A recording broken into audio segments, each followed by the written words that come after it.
Riding upwind is the most important skill for a kiteboarder. Most basic, most discussed, and still most arguable.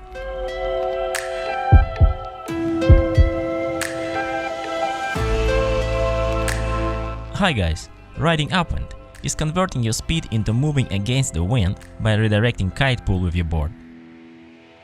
There are three main principles to do that: leaning back onto the lines, using the board to set a proper course, staying within a range of suitable speed.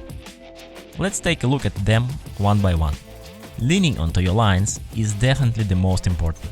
Modern kites are designed to move to the edge of the wind window as line's tension increases, naturally driving you more upwind. Leaning also helps you to create a leverage against the kite and load up your board to help you to put your board onto its edge and set up an upwind course.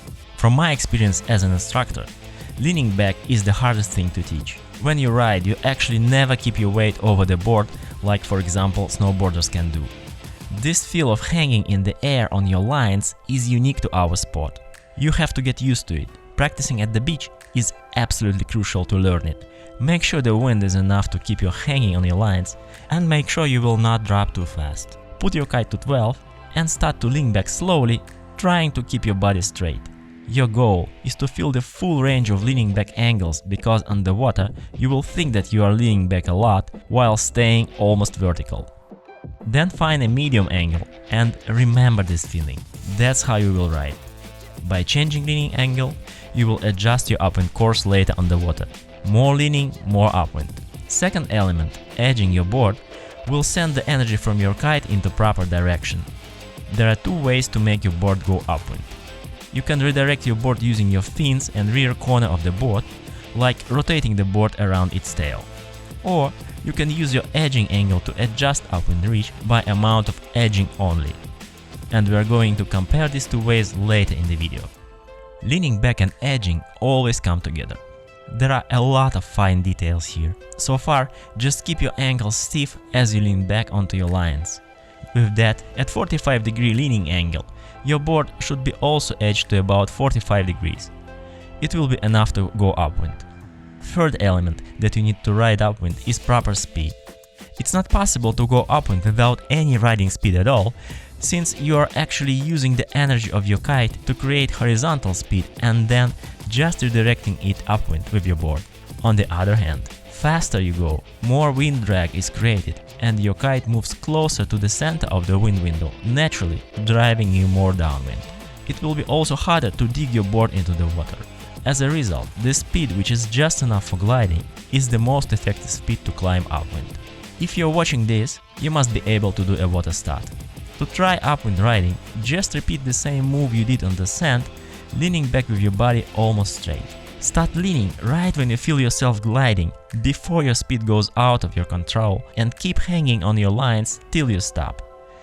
Feel the upwind course increasing while you're doing so. That's right, your speed drops, leaning angle increases, you go sharper upwind. At this moment, you may hear the advice to concentrate on rotating your shoulders, trying to look in the direction you wanna go, so your body and your board will follow. That is the worst advice you will ever get in your whole life.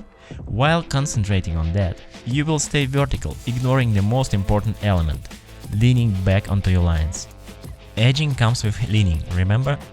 In case of losing leaning angle, you will lose edging together with it. So two elements of three will be lost. What is wrong with low edging and rotating the board upwind instead? Resisting the pull is the essence of riding a kite, together with hanging on the lines. It gives you power for every trick and maneuver. The thing is that a flat board is only using its fins to drive you upwind. Total area of your fins, actually only two of them are working at the same time, are much less than your total board's bottom area. Actually, you are using about 1/2 of it when edging, but still the bottom can handle much more power. Rotating a flat board will use mostly fins and just a bit of hillside edge. In case if power increases, you will start sliding, not carving. And here we arrive to the next topic, your stance. This is actually the way you are hanging on your lines and edging the board.